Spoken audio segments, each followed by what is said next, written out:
Tá gravando agora? Tá, né? Assim, Assim, Pronto, desculpa. Trazer algumas definições antes da gente começar a definir, né, a sepse. Primeiro, infecção, né? O que é uma infecção?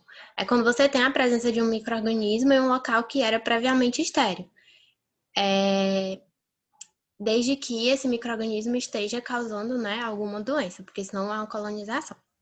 Certo? Bacteremia é a presença de bactérias viáveis no sangue. Septicemia é um termo antigo que era utilizado para descrever sepse, mas que hoje em dia é orientado que ele não seja utilizado. Acho muito daquela ideia de infecção generalizada. E como a gente vai ver bem, a sepse ela não é uma infecção generalizada, ela é uma coisa muito mais complexa do que isso. E a sepse em si, ela é definida hoje de acordo com os critérios dessa Campanha Mundial de Sobrevivência à Sepse. É um consenso, né? Que definiu que, atualmente, como se define sepse? É quando você tem infecção presumida, aqui, né? Mais os critérios do SOFA. O SOFA ele é um score, que a gente vai detalhar lá na frente como é que a gente vai utilizar ele. Sepse grave ainda é utilizado, certo? Mais na frente eu vou explicar para vocês, ainda e é utilizado, vocês vão entender melhor. Sepse grave seria, então, uma infecção presumida, né? Mais a SIRS, que é a Síndrome de Resposta Inflamatória Sistêmica, que a gente vai ver as características dela, mais alguma disfunção orgânica. Disfunção orgânica dos principais órgãos que podem ser, né, acometidos pela sepse, que a gente também vai detalhar. E o choque séptico, hoje é definido como a presença da sepse, mais a utilização de vasopressores, por quê? Porque o indivíduo não responde à reposição volêmica e a presença de hiperlactatemia, certo? Pronto. E o que é a sepse? Como eu falei para vocês, a campanha Sobrevivendo à Sepse, ela busca estudar, definir melhor e guiar melhor os médicos e profissionais para o tratamento e manejo da sepse. O último consenso deles e o mais atual é esse de 2016, como está aqui, as Diretrizes Internacionais para a Gestão de Sepse e Choque Séptico. Ele faz o consenso todo e a partir daí cada país, mais ou menos, cada continente, mais ou menos, vai tentar se encaixar nisso. Claro que o consenso é feito pela sociedade americana e europeia, então são países desenvolvidos. Nem tudo que eles dizem que dá certo para eles vai dar certo para a gente, como a gente vai discutir mais na frente. Mas, de modo geral, esse é o principal consenso que vai guiar como a gente vai identificar e manejar a sepse. E, de acordo com esse consenso, que a última reunião e essa diretriz, ela foi feita em 2016, certo? A sepse ela é uma disfunção orgânica potencialmente fatal que é causada por uma resposta desregulada do hospedeiro à infecção. Então, de acordo com esse consenso, o que é sepse para a gente? Vai ser uma disfunção orgânica, que a gente vai ver como é essa disfunção, e a presença da infecção. Pronto, isso define a sepse, certo? Esse artigo aqui, são as principais diretrizes, certo, gente? Pronto. Aí um breve histórico, como eu falei para vocês, existe, né, a campanha de sobrevivência à sepse, que são autoridades que visam se reunir e definir melhor a questão dos manejos e enfrentamento à sepse. A primeira reunião deles foi em 92, que aqui é a Sociedade Europeia, certo? E a americana. Aí eles definiram, basicamente, foi a primeira vez que eles definiram no mundo, né, o que era sepse e como a gente iria identificar, né, os profissionais de saúde. Aí, essa primeira reunião disso saiu isso aqui. Saiu a definição de SIRS, né? O que era a sepse em si, não saiu bem a definição de SIRS, mas eles esclareceram o que é que tinha que ter na SIRS, o que é que tinha que ter na sepse grave e no choque séptico. Como vocês estão vendo, na SIRS você tem que ter alterações de temperatura, de frequência cardíaca, frequência respiratória ou alteração no número de leucócitos, sendo 2 dos 4, para você dizer que a pessoa tem uma SIRS, certo? É importante vocês terem esse conceito de SIRS na cabeça, porque ele é muito útil. E assim, como a gente vai ver para nossa realidade, a gente precisa muito dele. Nossa realidade que eu digo é Brasil, certo, gente? A sepse, então, seria definida como a presença de um foco infeccioso suspeito ou confirmado, se eu confirmo ou se eu tenho só a suspeita que aquele indivíduo tem uma infecção, mas a SIRS, entendeu? Então tem que ter a SIRS e o foco infeccioso, confirmado ou suspeito. Aí na sepse grave, eles definiram o que era sepse grave, que era quando você ia ter a sepse associada com alguma disfunção orgânica ou sinais de hipoperfusão.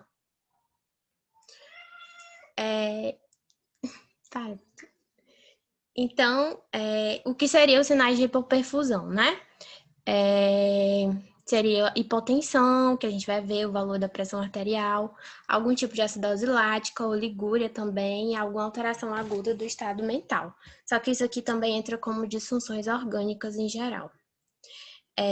O choque séptico seria, então, um estado, né, de acordo com essa definição, um estado de falência circulatória, em que o indivíduo estaria séptico, ele teria o diagnóstico prévio de sepse, mas ele não seria responsível à infusão de volume, ou seja, como a gente vai entender na fisiopatologia, a sepse ela causa muita hipotensão, certo? Então, esse indivíduo ele tá com a resposta tão exacerbada que ele não responde à infusão de volumes. A pressão dele é só caindo, caindo, caindo, e você tem que administrar a partir daí alguma medicação, né? Vasopressora. Aí o valor seria pressão arterial sistólica menor que 90, uma redução de 40 milímetros de mercúrio da linha de base, daquilo que é considerado normal para o paciente, né? E a pressão arterial média menor que 60. Pronto. Aí, aquela lá foi a primeira, em 92, certo? Aí, esses critérios aqui, eles são utilizados até hoje. Então, por isso que eu achei importante falar, detalhar direitinho com vocês, certo? Aí, em 2001, teve outra reunião dessas mesmas sociedades, né? E o que foi que eles tentaram, né? Eles disseram assim, não, porque tipo assim, se chegar uma pessoa com critério de CIRS, ele é muito sensível, ele vai diagnosticar muita gente e às vezes a pessoa nem tem sepse. Pronto. Então, vamos tentar fazer uma coisa mais específica, né? Aí, então, aumentar a especificidade e também claro que quando eles se reúnem não é só para debater, eles vão estudar, fazer toda a metodologia, né, gente? Então, assim, eles também avaliaram muitos aspectos fisiopatológicos mesmo da sepse, né? Que explicariam, portanto, como é a doença e, portanto, tentaria trazer melhores maneiras de diagnosticá-la. Já que eu entendo melhor a fisiopatologia, eu vou mais por esse caminho e não pelo outro. É mais ou menos isso. Aí, dessa reunião, saiu esses novos critérios de diagnóstico. Só que eles foram pouquíssimo utilizados, ninguém gostou. E é interessante eles ajudam a gente a entender a questão da fisiopatologia. Então, a presença, né, de variáveis de todos aqueles sistemas que vão estar envolvidos na presença da sepse. Então, o sistema imunológico, por meio de situações inflamatórias, você vai ter a presença de leucocitose, leucopenia, ou a presença de desvio à esquerda, né, que é a presença de bastonetes, mais do que 10%.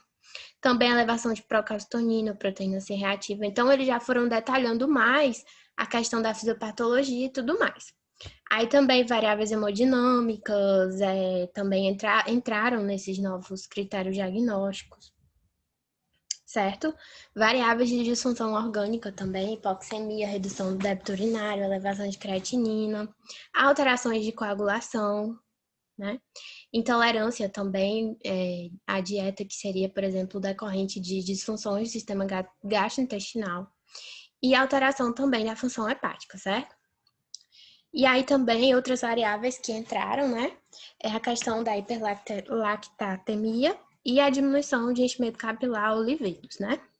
Pronto. Aí esses foram os novos critérios de 2001, porém os mais utilizados continuaram a ser o de 92.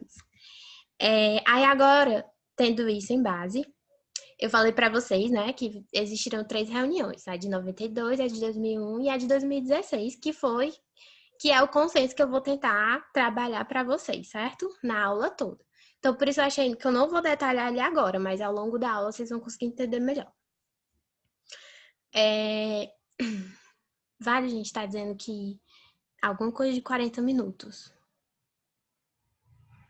O que que eu faço? Eu acho que disse que você aumentou o tempo, não foi, não? Você tá dizendo que você vai atingir o tempo limite na sua reunião de grupo. Aí tem a opção assim, Love It. Eu aperto? Não, mas eu ganhei, é isso mesmo, é um presente. Obrigada. Amei. Pronto. A questão da epidemiologia. É que eu não sei muito inglês, gente. Eu tava tentando traduzir, mas era isso mesmo. Achei importante trazer esses dados da OMS que mostram as principais causas de morte no mundo, certo? Como a gente vai ver, as infecções, elas estão ainda entre as principais causas de morte. E como infecção e sepse tem tudo a ver, né? É claro que muitas dessas infecções vão evoluir para a sepse. Então, por consequência, né? A sepse também é uma das principais causas de morte no mundo, né? Isso releva, né, a importância da gente estar bem por dentro desse assunto. Ui, pronto. Sobre os dados gerais de epidemiologia, hoje a gente tem que.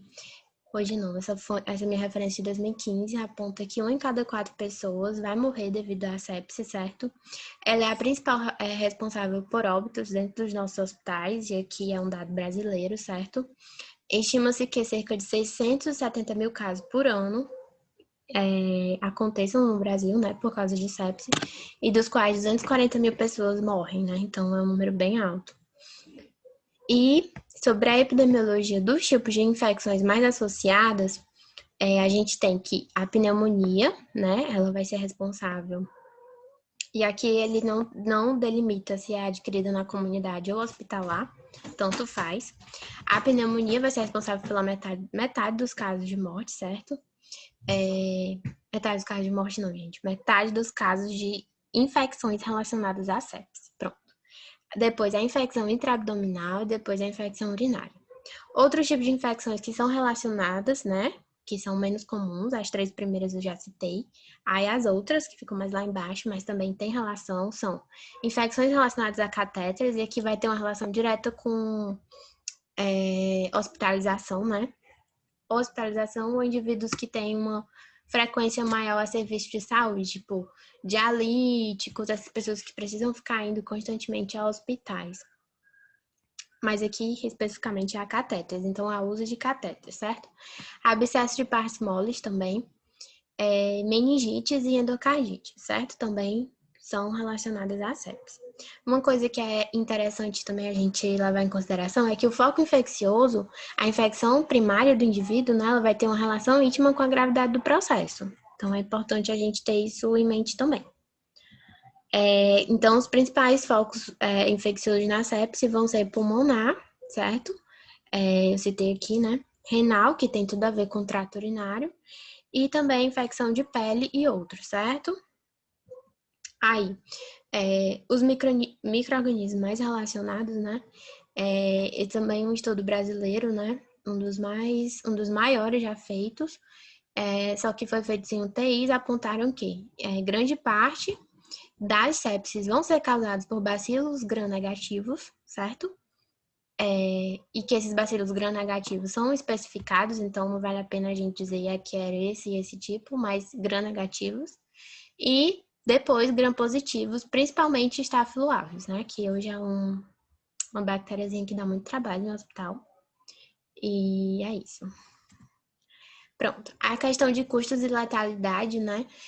O gasto hospitalar com cuidados de sepse diariamente no Brasil, ele é estimado em $1.028, né? De acordo com esse estudo COSTS. Então, é um gasto, assim, bem alto.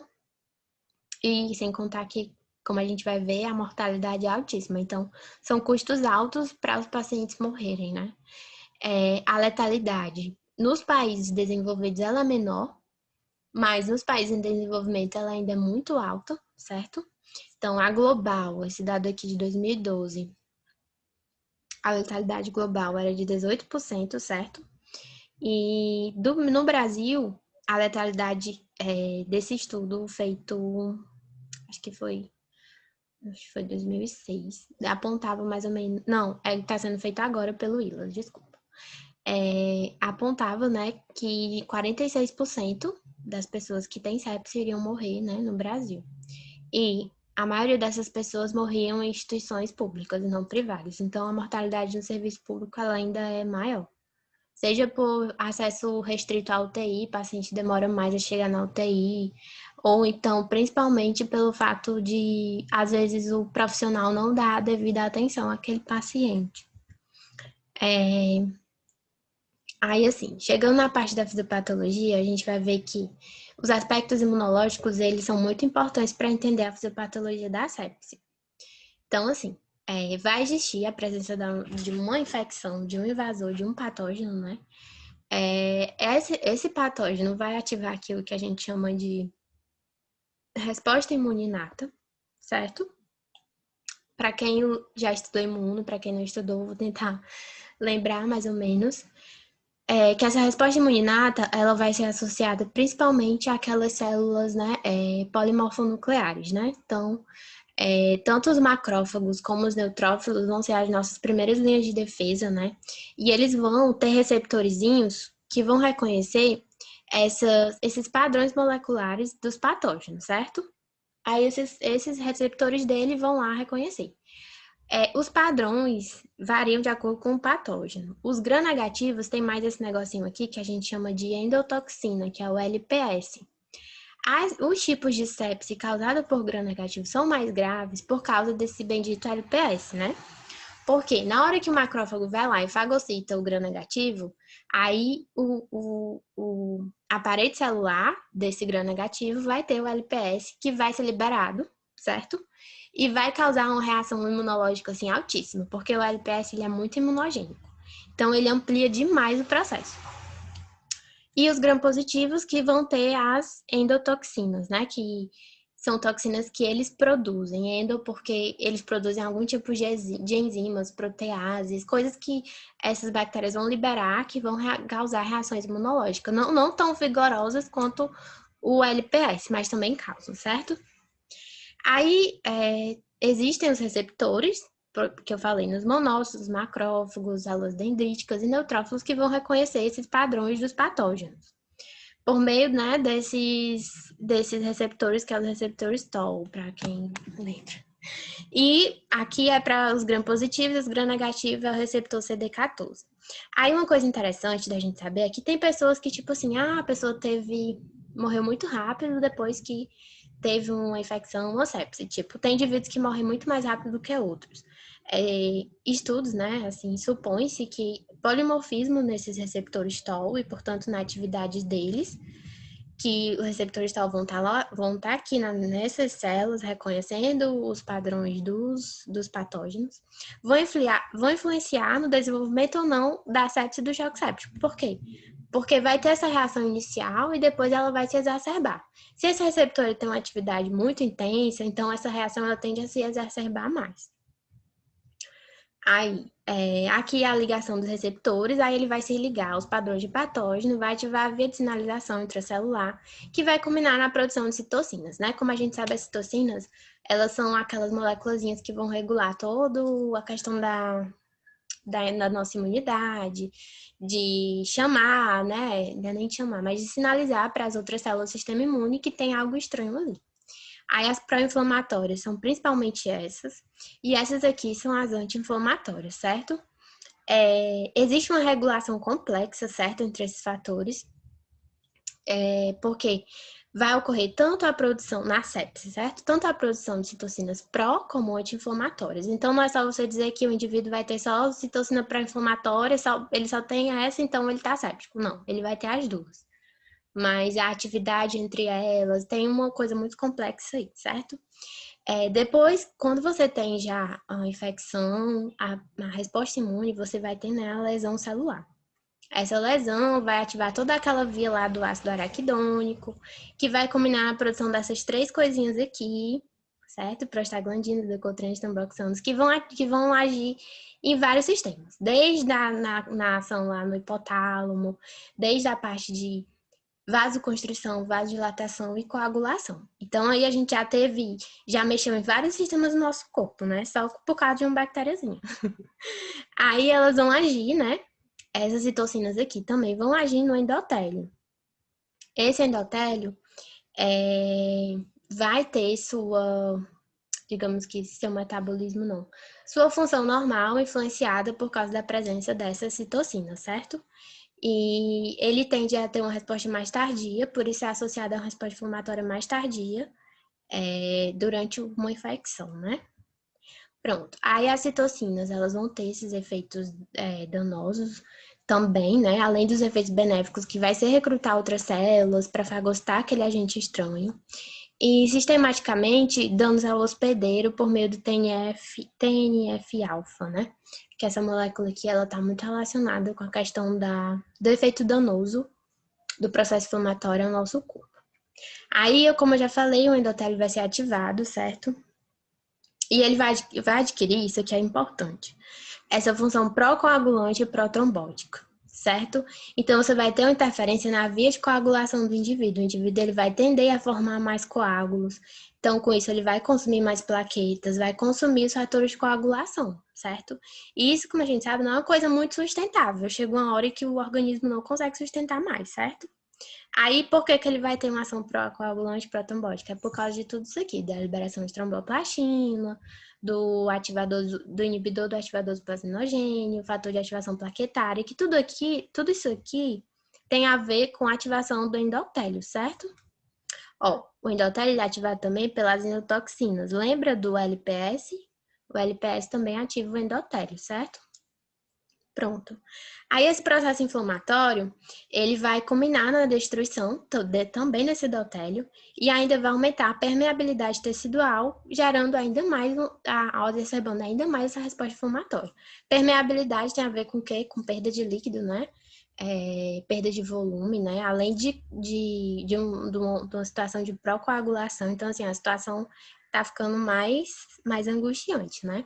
Aqui é só uma ilustraçãozinha de todo esse processo que eu falei para vocês, da questão do reconhecimento, da liberação de citocina, certo?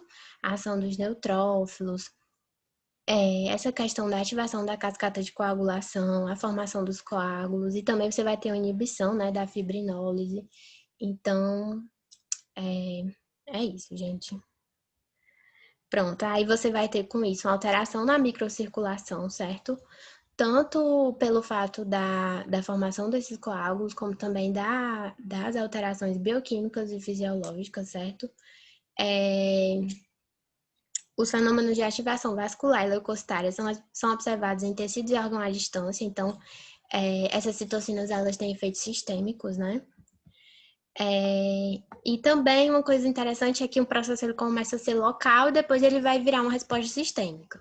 Então, a que se deve isso, né? É uma coisa multifatorial, mas de modo geral tenta se explicar que alguns micro-organismos possuem superantígenos, ou seja, que vão ativar uma resposta imune muito exacerbada, ou então quando a pessoa tem uma carga elevada, né, dos antígenos, dos micro-organismos, né?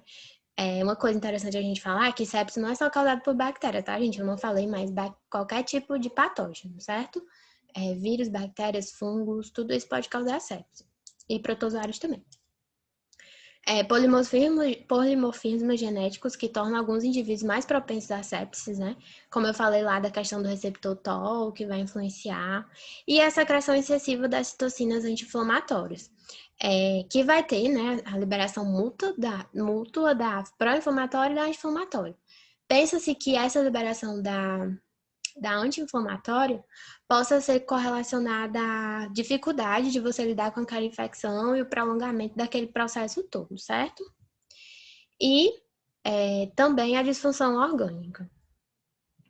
Com isso, né, com toda essa questão da sistematicidade desse processo, você começa a ter disfunção orgânica. Por quê?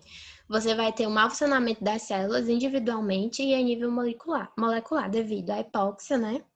Devido ao efeito citopático, hipóxia por quê? Porque eu falei que vai causar vasodilatação, vai causar formação de microcoágulos, então muitas células vão deixar de receber oxigênio, principalmente a nível de endotélio, né, dos pequenos vasos. Então, isso aqui acaba em hipóxia, certo? Efeito citopático das citocinas, né? Ou das próprias bactérias e antígenos também. Causa danos à célula. E também a disfunção mitocondrial, porque você vai ter uma diminuição da chegada de sangue até determinados locais e uma dificuldade do sistema mitocondrial funcionar direitinho, certo? E também um aumento nas taxas de apoptose, ou seja, morte celular. E quanto mais morte celular, mais você estimula o sistema imune, né?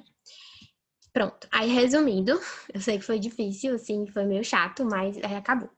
Vai ter uma infecção, né? Presente de bactérias e fungos, que vão ter suas moléculas desencadeantes, como eu falei, as endotoxinas, exotoxinas, e vão liberar os mediadores, né? Que são as citocinas.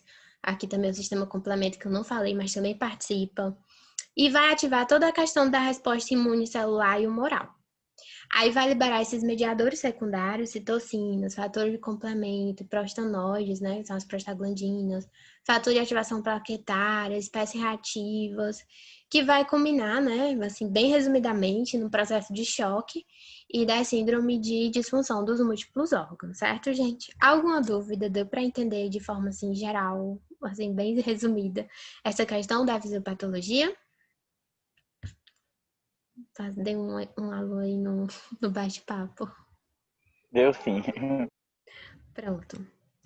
Aqui eu trouxe também, achei interessante a gente apontar quais são os principais micro-organismos, né? As microbiotas de cada área do nosso corpo, né? Na pele, por exemplo, estáfilo, né? Que eu falei que é muito relacionado à presença de sepse, né? A presença não, a sepse. Nos olhos você vai ter esses micro-organismos, né? E assim vai, né? Então, é basicamente isso. Então, vamos lá detalhar mais um pouquinho agora a parte legal da sepse. Um dos fatores de risco, os principais fatores de riscos que você tem que pensar que aquele paciente pode ter sepse paciente que está admitido em UTI, botei CTI, mas UTI é a mesma coisa. Paciente que tem bacteremia, certo? Paciente com idades maiores do que 65 anos, pela questão da alguma imunossupressão, não é nem imunossupressão, mas um sistema imune que não apresenta mais tanta manifestação, não responde mais tão rápido. Pacientes imunossuprimidos, né, por doenças que afetam o sistema imunológico, ou por condições, uso de corticoides e tudo mais. Pacientes diabéticos que também são imunossuprimidos, certo? Obesidade, que a gente sabe que afeta o sistema imune, né? A obesidade, ela dificulta a resposta imune adequada. Câncer, né? Também. Algum tipo de pneumonia é um fator de risco. Lembram lá que eu falei que a principal infecção associada à sepse é a pneumonia. Alguma hospitalização prévia e os fatores genéticos. Porque os fatores genéticos entram dentro da resposta imune que o indivíduo vai ter diante da presença de um patógeno e tudo mais, certo? Aí vamos lá, a gente viu, né, os fatores de risco, a gente agora vai fazer a avaliação clínica dos nossos pacientes, né? Como a gente vai suspeitar dos pacientes corretos? Primeira coisa, né, sempre que a gente vai fazer é a anamnese e exame físico. Então, perguntar toda essa questão do histórico do paciente, se ele teve uma infecção prévia, se ele costuma, baseado em todos os fatores de risco, se ele tem algum tipo de comorbidade dessa. Então, toda essa investigação é muito interessante, né? A gente fazer direitinho, tá bom? A idade também, questionar se já teve algum diagnóstico prévio, se já usou algum tipo de remédio que faz imunossupressão, corticoide, por exemplo, alguma internação. Então, assim, é importante, certo?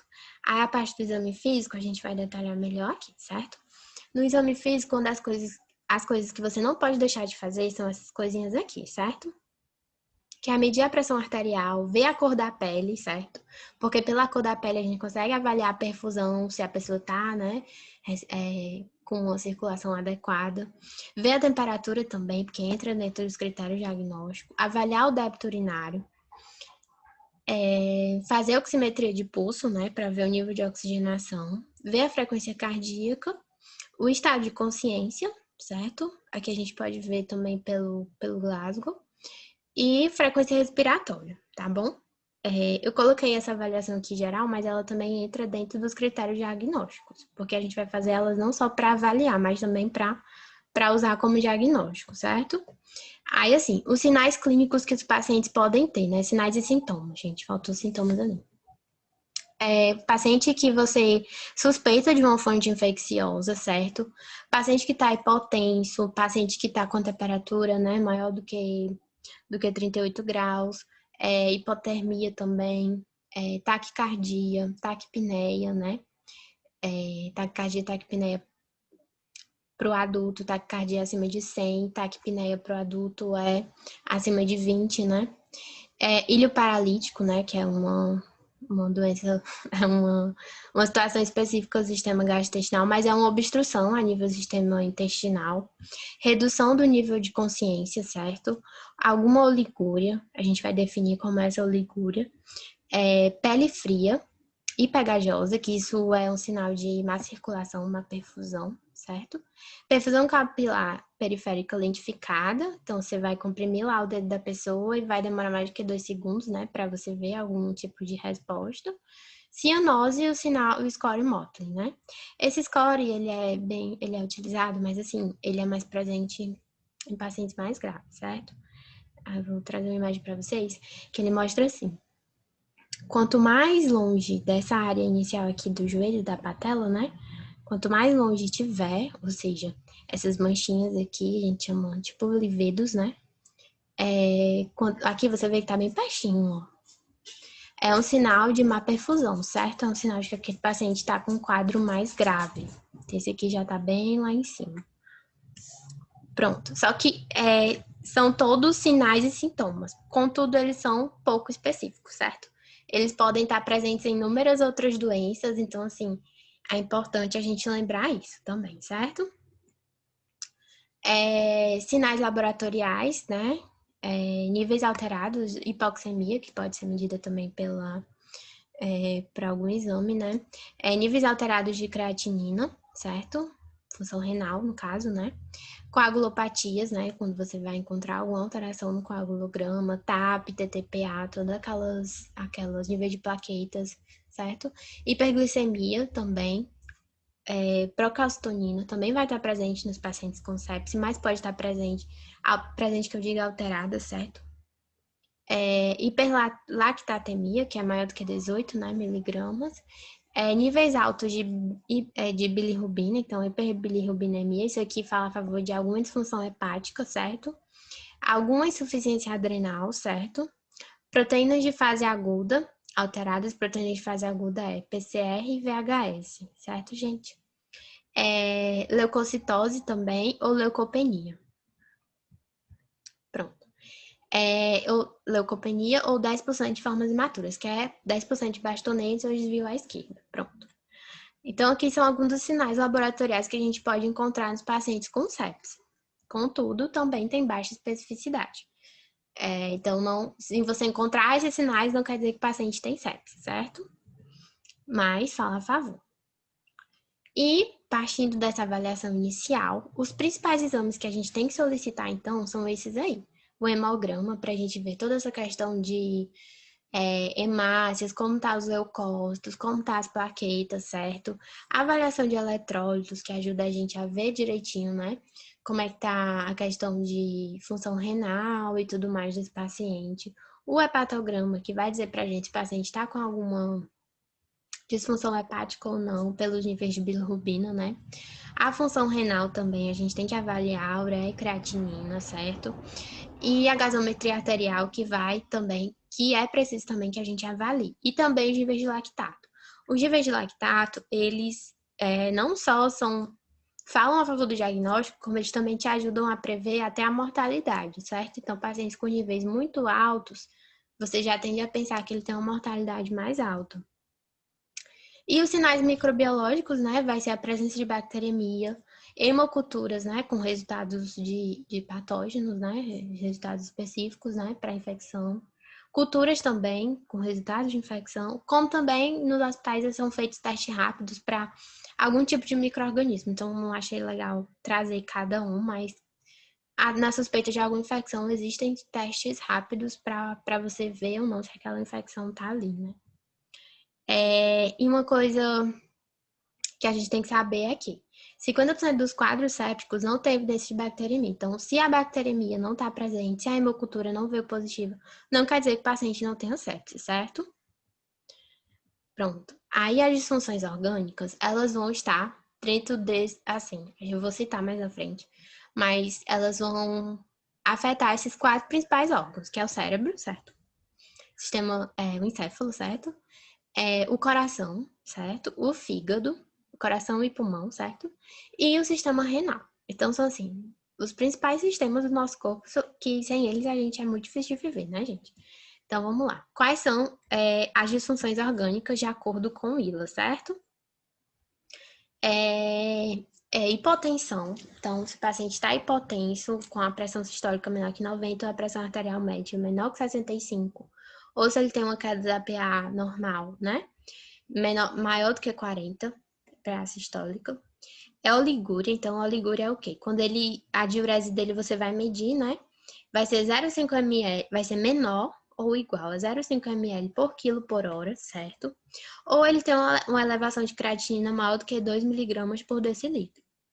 A relação pressão parcial de O2 dividida pela fração inspirada de O2 tem que ser menor que 300. Isso aqui fala a favor de uma disfunção o quê? Pulmonar, certo? Então, ou então o paciente tem uma necessidade de O2 para manter, né, a saturação maior que 90%. Contagem de plaquetas é menor do que 100 mil por milímetro cúbico ou a redução de 50% no número de plaquetas em relação ao maior valor registrado nos últimos 3 dias, certo? O lactato acima do valor de referência. Se o paciente tem rebaixamento do nível de consciência, agitação ou delírio. E se ele tem aumento significativo de bilirrubinas. Aumento significativo é 2 vezes o valor de referência. Então, essas vão ser as principais disfunções orgânicas que a gente vai buscar no paciente com sepsis, certo, gente? Pra pensar, né? Esse paciente, assim, tá muito grave. Tipo assim, isso aqui já é uma coisa, assim, pra encher os nossos olhos, que tá alguma coisa errada ali, certo? Pronto. Aí, vamos lá. O ILAS, né, é o Instituto Latino-Americano de Sepsi. Existiu o consenso de 2016, mas o ILAS falou o quê?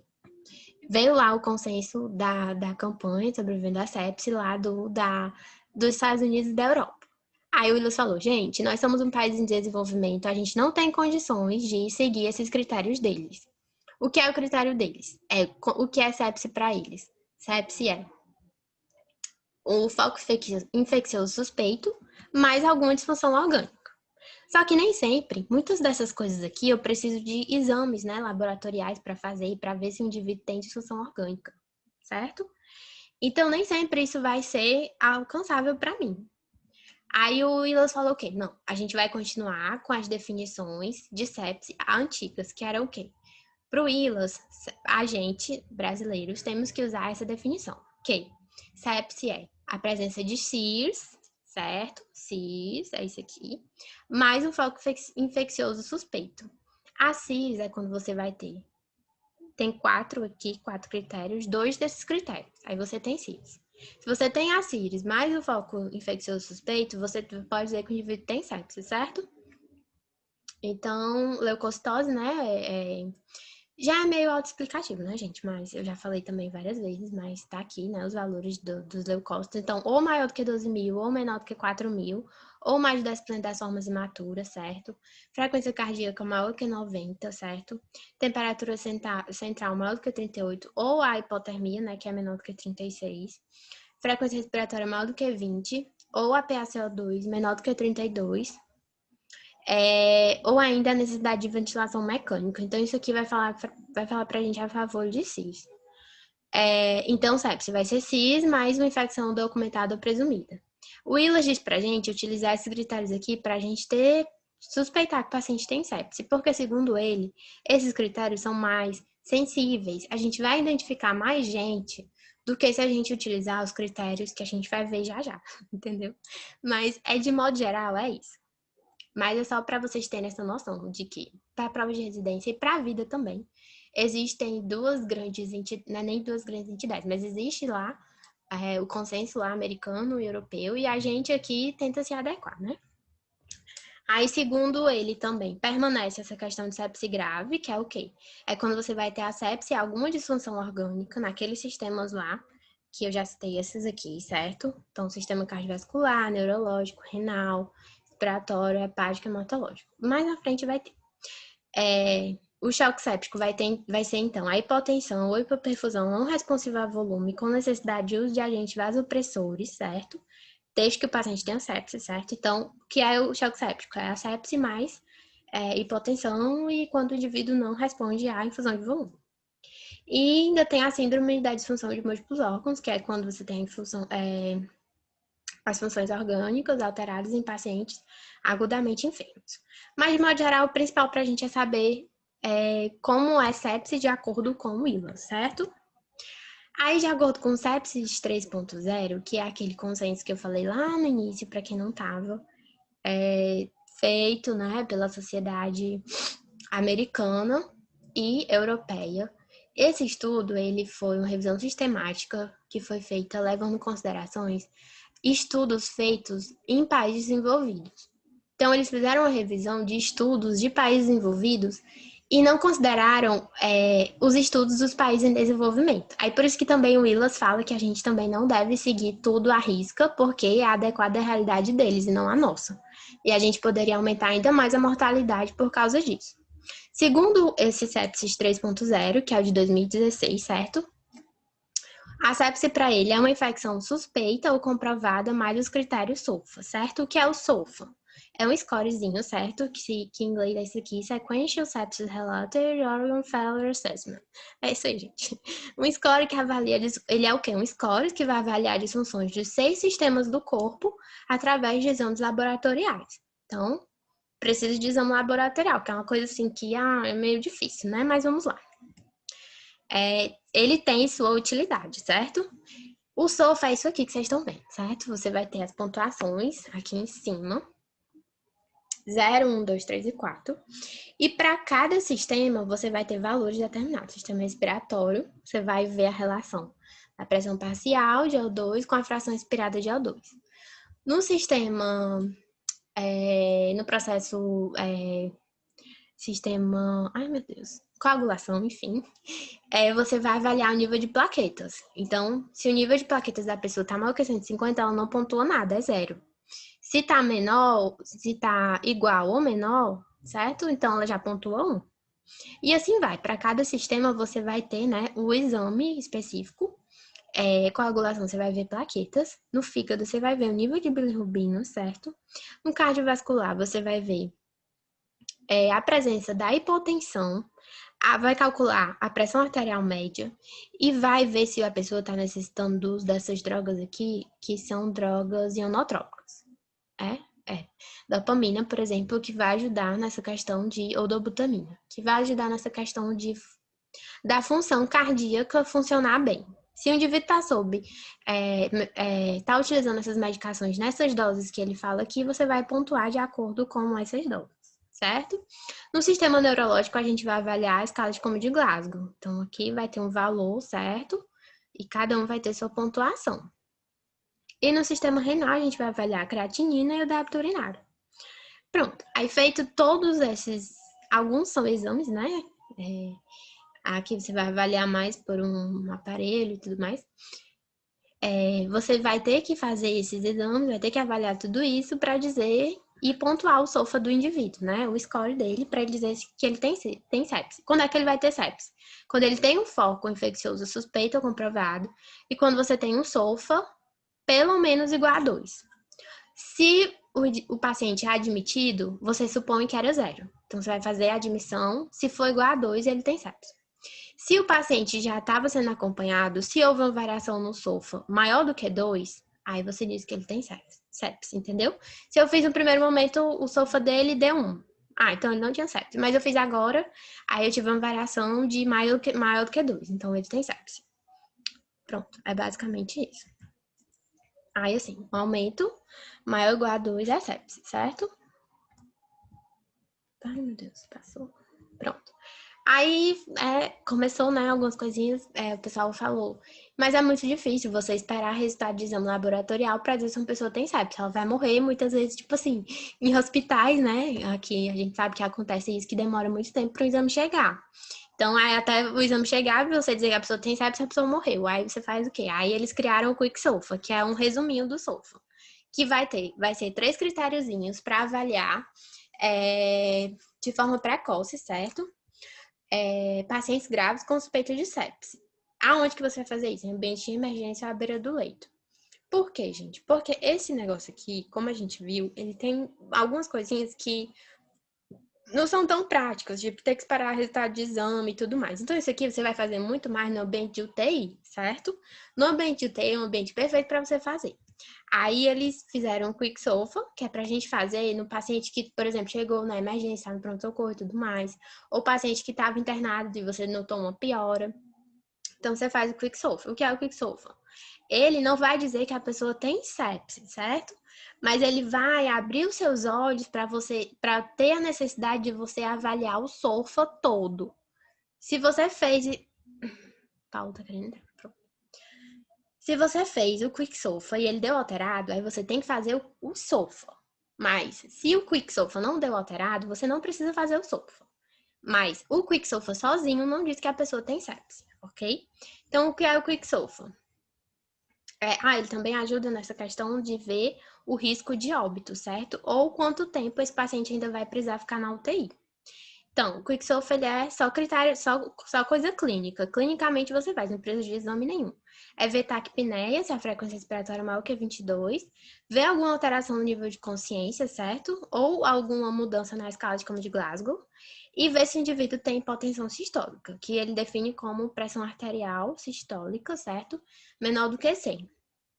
Se duas dessas coisas estiverem presentes, aí você tem um indivíduo com um Quick SOFA alterado e você tem que agora fazer o SOFA dele para ver, né, se ele tem ou não sepse, certo? Aí, assim, qual é a diferença, então? Como eu falei, esse aqui a gente vai usar para paciente que está na UTI, que está monitorizado, por exemplo, essas frações aqui, essa questão de pressão parcial, fração respiratória, muitas vezes é o paciente que está na UTI e tudo mais, certo? Esse aqui a gente vai utilizar, como eu falei, para paciente da emergência à beira do leito. E os critérios de CIRS, que eu falei, que é o que o ILAS recomenda que a gente utilize ainda no nosso país, também, né, os critérios que definem sepsis a partir de CIRS também podem ser usados para qualquer ambiente, seja mas principalmente para esse ambiente de triagem, que é o paciente que chega no pronto-socorro, que é o paciente que estava internado, que você precisa identificar precocemente. Então, ambos, eles podem ser usados nessa situação, certo? Nessa situação mais inicial, de suspeita inicial do diagnóstico. Só que eles têm diferenças na sensibilidade e na especificidade.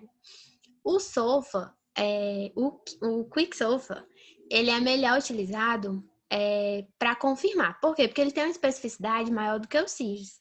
Já o CIRS, ele tem uma sensibilidade muito alta, os critérios de CIRS. Então, você acaba que vai botar muita gente que não tem sepse como se tivesse sepse. Mas é melhor você tomar mais cuidado do que você deixar passar, certo? Só que ambos vão poder ser utilizados e não se excluem, certo? Você pode fazer os dois e avaliar melhor. Se você quer confirmar, certo? Você faz o Quick SOFA. Você fez o CIRS, deu alterado, faz o Quick SOFA. E o CIRS, ele é ótimo para descartar, porque como a sensibilidade dele é alta, se você fez CIRS e o indivíduo não tem, pronto, é quase 100% de certeza que ele não tem a sepse, certo?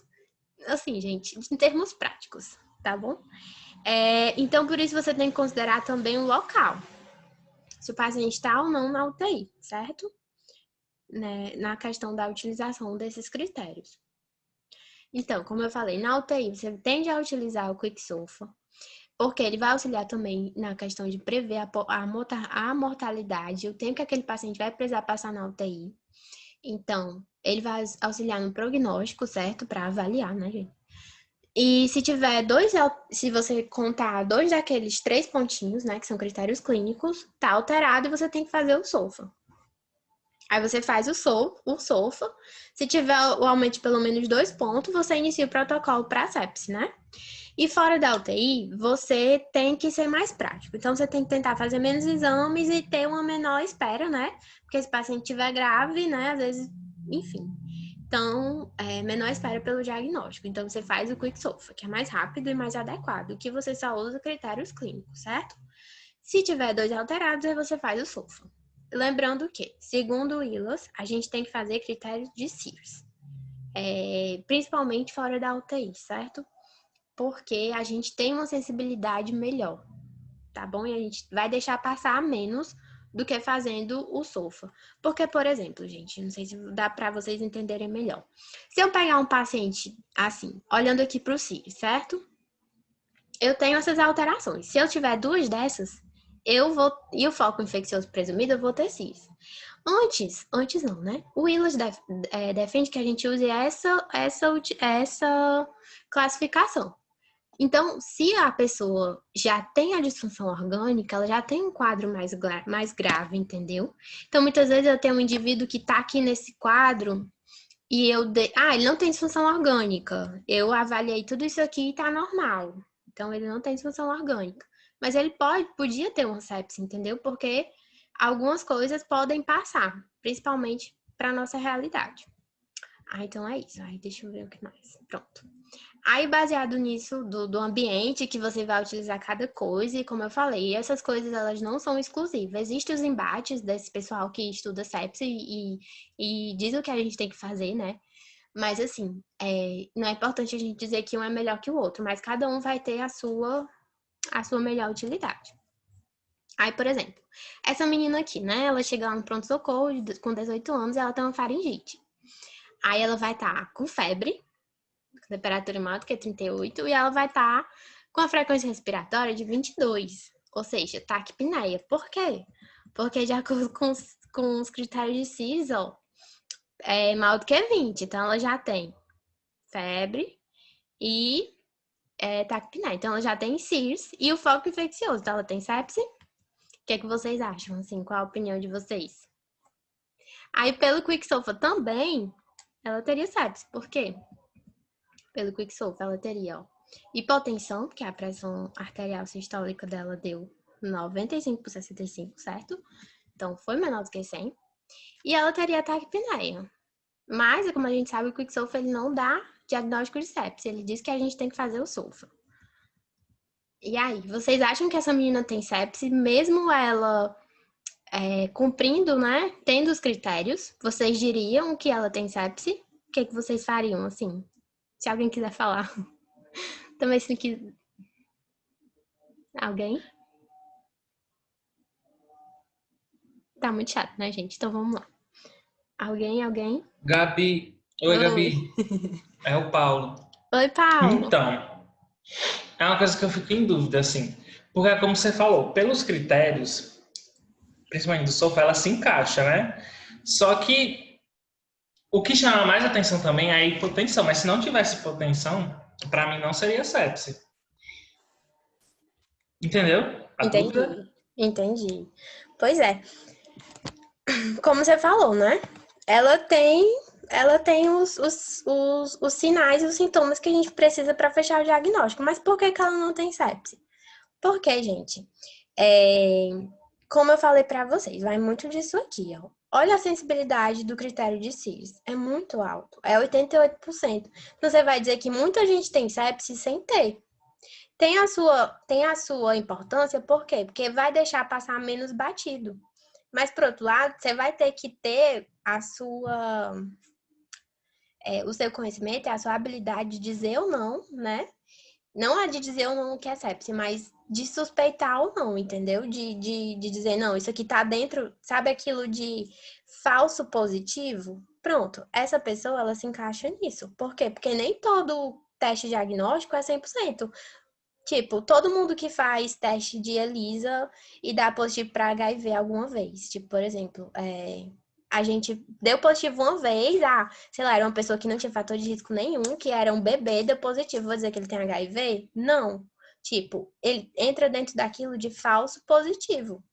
Então, a gente tem que ter a nossa autocrítica diante disso, entendeu? Então, entra muito disso. Os critérios, eles existem, mas eles não são puros, né? Não é tal e qual tá ali. A gente tem que ter uma autocrítica. Então, é mais ou menos isso aqui, ó. A gente vai avaliar a probabilidade do paciente ter ou não sepse, baseado no quê? Na epidemiologia. Se o paciente teve uma infecção mais de mau risco, tipo uma pneumonia. Uma amidalite. Tem muita gente que desenvolve sepse por causa de amidalite. A epidemiologia, tipo, é quase inexistente, entendeu? Que eu saiba, né, gente? Também não sou. Então, também os fatores de risco. Se é um paciente diabético, se é um paciente obeso, essa menina jovem, assim, vamos supor que é ela, certo? Magrinha, não é obesa, não é diabética, por exemplo, não tem algum tipo, não toma nenhum corticoide, não é imunossuprimida, não tem HIV, certo? Então, isso aqui é epidemiologia, os fatores de risco e a apresentação clínica também. Então, avaliar tudo isso. Depois a gente vai utilizar os testes diagnósticos adequados para o local que a gente se encontra. Se é na UTI, se é fora da UTI, entendeu? E por último, a gente vai interpretar os resultados do primeiro e do segundo passo. Então, se o primeiro passo me diz que ela não tinha fator de risco, tipo aqui no caso dela, para ter sepse, mas o segundo passo, né, os testes diagnósticos me disseram que sim. Mas aí eu tenho que analisar as duas coisas em conjunto. Tudo bem? Então, basicamente, era isso. Eu acho que uma das coisas mais legais dessa aula vai ser isso aqui, certo, gente? Aí, pronto. A gente confirmou que o nosso paciente tem sepse, certo? Fez lá os critérios e ele tem sepse. A gente vai fazer o quê? Aí, o Sepsis 3.0, né, que é aquele artigo que eu mostrei lá no começo, ele manda a gente fazer as coisas em pacote, certo? Na primeira e na sexta, até na primeira hora, você tem que fazer isso. Você tem, é obrigatório, certo? Isso aqui é uma coisa que é tanto recomendada pelo Sepsis 3 como pelo ILAS, tá bom? Então, primeira hora você vai fazer monitorização, então move, né, gente? Monitorização, ver a questão de oximetria, avaliar a função cardíaca do paciente, fazer toda a monitorização necessária. Ver a oxigenação, né? E também colocar o paciente em oxigênio. E também fazer a busca pelo acesso venoso, né? Colocar acesso venoso, tá bom? Primeira coisa que a gente faz é isso. Depois a gente vai fazer o quê? Vai coletar os exames laboratoriais para avaliar as disfunções orgânicas. Quais são esses exames? Esses aqui que eu falei um pouco tempo atrás. Basicamente, esses aqui são os básicos dos básicos que vocês têm que fazer se vocês tiverem a suspeita que o paciente tem sepse. Depois, vocês vão coletar a hemocultura, certo? De pelo menos de 2 sítios distintos. Então, hemocultura, né? Pelo menos 2 acessos diferentes, certo? E também coletar as culturas de fluidos corporais. Aí eu vou detalhar mais ou menos essas questões aqui de culturas um pouquinho mais na frente. E iniciar na primeira hora a administração da antibiótico terapia. Essa antibiótico terapia também eu vou detalhar direitinho, mas ela tem que ser de amplo espectro e por via endovenosa, visando o foco suspeito. Então você tem que fazer uma anamnese, um exame físico que te guiem para o foco suspeito. Buscar alguma coisa que te fale a favor de alguma infecção que aquele indivíduo teve, que você não está conseguindo ver, mas que conversando, tirando dele, né, você consegue, entendeu? Então, é isso. Primeira hora, não pode deixar de fazer isso. Ainda tem mais coisa, certo? E se o paciente tiver hipotenso, ou seja, pressão sistólica menor que 90 e a pressão arterial média menor que 65, com aumento de lactato ou sinais de hipoperfusão, aqui tá os sinais de hipoperfusão, gente. Se ele tem oligúria, que é aquele valor lá menor ou igual a 0,5 ml por quilo por hora. Se ele tem o livedo, certo?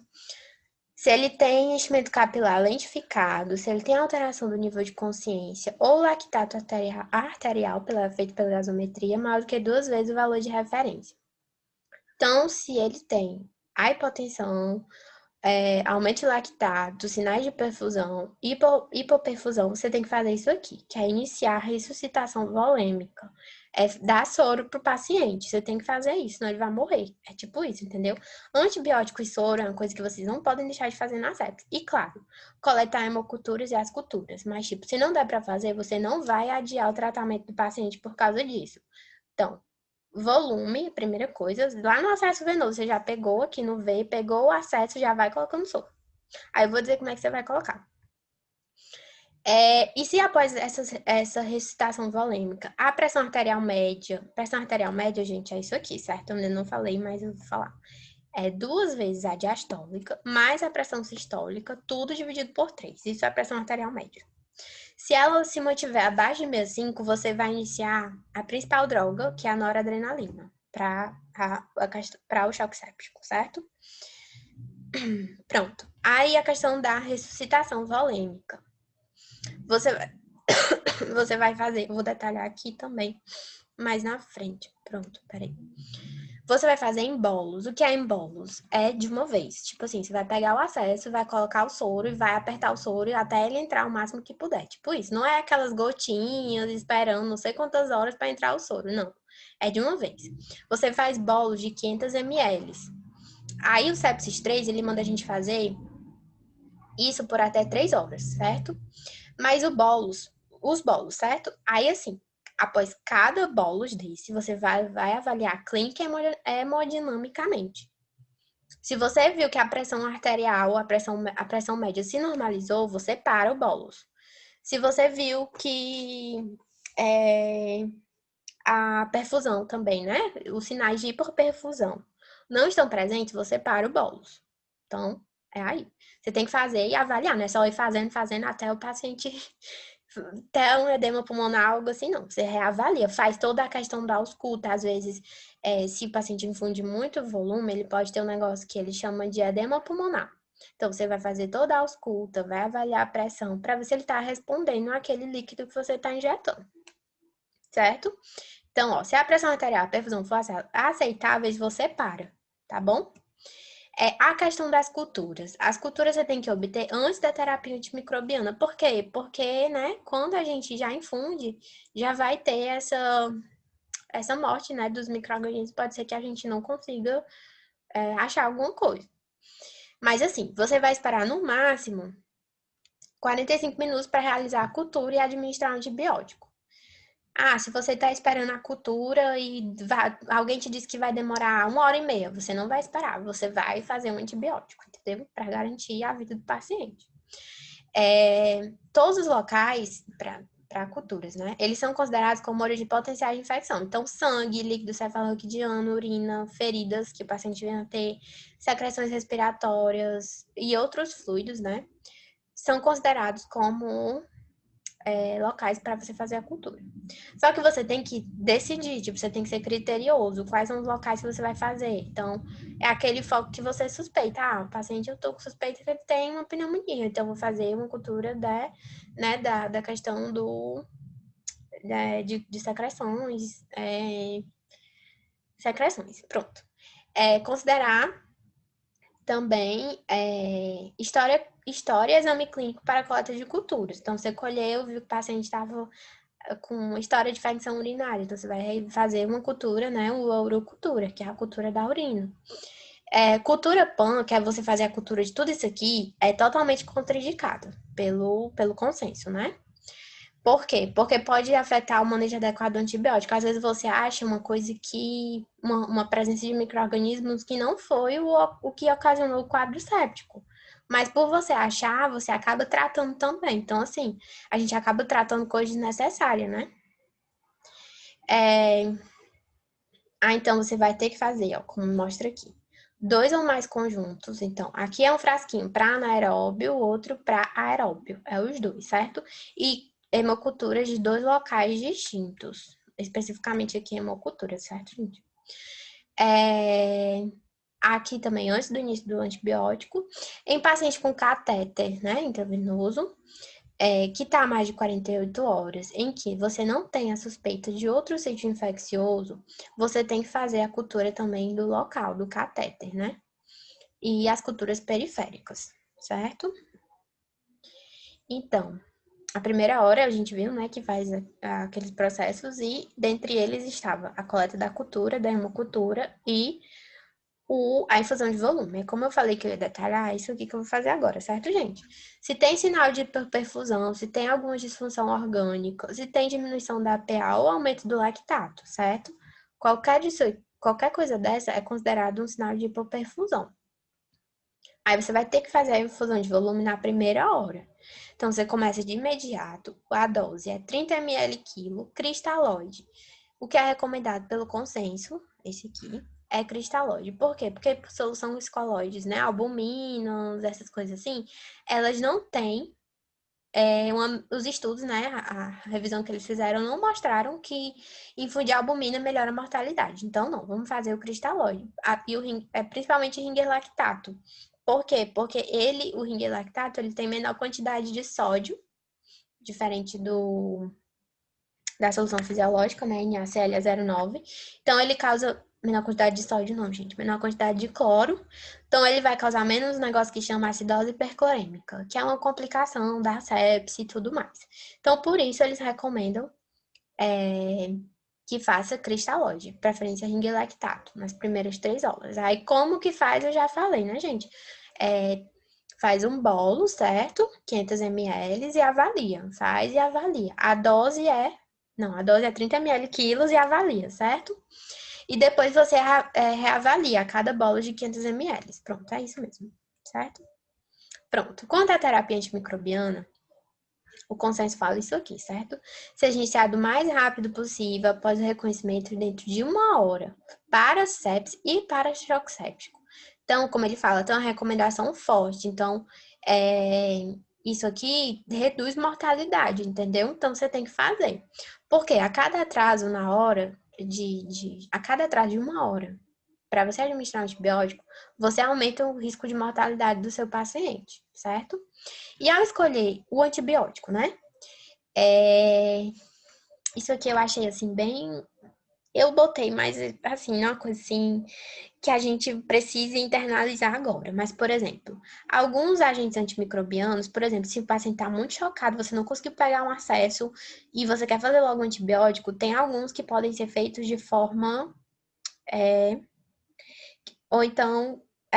Não, calma, isso aqui era aqui, peraí. Alguns antibióticos, eles podem ser feitos de forma lenta, que você vai infundir lentamente, e outros em infusão rápida.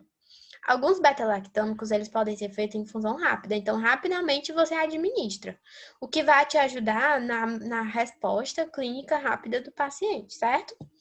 Pronto. Então, tendo isso em vista, alguns antibióticos podem ser em infusão rápida, já é uma coisa pra gente ficar ligado, né? tem aquele tipo ali, por exemplo, dos beta-lactâmicos, certo? Que é uma classe, né? Tem vários fármacos. E há também as preparações intramusculares para beta-lactâmicos. Por exemplo, imipenem, que é um carbapenêmico, né, com a cilastatina, que é um inibidor que eu esqueci, mas ele atua tipo um inibidor de beta-lactamase. Cefepima, né, que também é uma cefalosporina.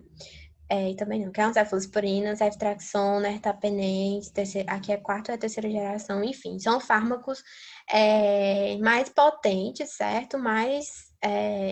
Que podem ser usados por via intramuscular. Porém, o artigo ele faz a ressalva. Se você não conseguir pegar o acesso, tudo bem, você pode fazer intramuscular, mas tipo assim, não há muitos estudos avaliando que a absorção desse fármaco intramuscular ela é equivalente à absorção intravenosa, entendeu? Então, você pode acabar não tendo uma resposta que você espera na via intramuscular igual à via endovenosa. Então, ele faz essa ressalva. Então, você deve preferir acesso venoso ou intraósseo. Intraósseo também é válido e é rapidinho de fazer, que é um acesso que você pode pegar rápido e fazer a infusão do antibiótico, não tem problema, certo? Ele recomenda, então, a terapia empírica, né, de amplo espectro, com um ou mais antimicrobianos para os pacientes com sepsis ou choque séptico, para cobrir todos os possíveis agentes patogênicos, bactérias, fungos ou vírus, certo? Possíveis que você suspeita, tá, gente? E essa terapia, ela vai ser feita ampla, mas depois você tem que escalonar. De preferência, quando sair o resultado da hemocultura, certo? Mas o que ele recomenda é não ficar com a terapia de amplo espectro durante todo o tratamento do paciente. Por quê? Porque hoje a gente tem um problema muito sério, né? Que é a questão de resistência microbiana. Então, a gente acaba aumentando a incidência disso, certo? Então, a gente tem que saber usar bem os antibióticos. A terapia, ela também deve cobrir os gram-positivos e gram-negativos, os dois tipos. A escolha, então, deve envolver. O que você vai pensar, escolher avaliar antes de escolher o antibiótico. Os fatores do paciente. Qual foi a síndrome que ele teve? Qual era a síndrome clínica que ele tinha? Qual foi o local da infecção, certo? Por quê? Porque o local me fala a favor de um patógeno ou de outro patógeno, né? Doenças subjacentes, concomitantes, se ele é imunossuprimido, se não é, certo? Isso aqui fala a favor, por exemplo, de algum tipo de infecção fúngica, que é mais comum, né, em pacientes imunossuprimidos, enfim. Se ele tem... Ixi, tá tudo errado. Se ele tem falha de órgãos crônicos, tipo, alguma lesão renal, alguma lesão não, alguma disfunção renal, disfunção hepática, certo? Se ele está em uso de algum tipo de medicamento, se ele tem algum dispositivo interno, por que dispositivo interno, né, catéter, vai falar a favor de um germe hospitalar. Então, assim, você tem que ter mais cuidado com esses germes, que eles são mais resistentes. Presença de imunossupressão, se o paciente teve uma infecção recente ou teve uma colonização com algum patógeno específico, teve infecção, tratou e agora está com sepse. Vamos ver qual era essa infecção, vamos ver se ela não voltou, né? E recebeu o antibiótico nos últimos 3 meses. Isso aqui também fala a favor de germes mais resistentes. Então, você tem que avaliar tudo isso antes de recomendar a terapia antimicrobiana. E tem que fazer na primeira hora, viu, gente? Pronto. Aí também você vai avaliar os fatores do paciente, certo? Agora, a localização. Onde é que esse paciente desenvolveu essa infecção? Ele veio da comunidade, ele chegou aqui muito com um quadro, né, de sepse, mas chegou no hospital agora. Então, foi alguma infecção adquirida na comunidade, né? Se ele veio de alguma instituição de cuidados crônicos, né? Se é um renal crônico, um hepatopata, enfim. Ou se ele veio de algum UTI. Então, isso aqui é muito importante porque a gente vai saber se o germe vai pensar em resistência ou não. E isso aqui também vai dizer a prevalência dos patógenos, certo? Quais são os patógenos mais prevalentes em cada local. E quais são as padrões de suscetibilidade mais comuns para cada patógeno, certo? Tanto na comunidade quanto no hospital. Uma coisa muito interessante é sempre a gente, para o hospital, né? Contar com a CCIH, que é a Comissão de Controle Intra-Hospitalar. Porque cada hospital tende a ter o seu perfil para o seu protocolo para o paciente que tem sepsis, certo? Então, a gente tem que levar o que a epidemiologia do hospital, qual o germe mais comum naqueles hospitais para tratar o nosso paciente. Gente, eu vou pedir só 1 minuto para vocês, rapidinho. Volto já. Certo, Gabi.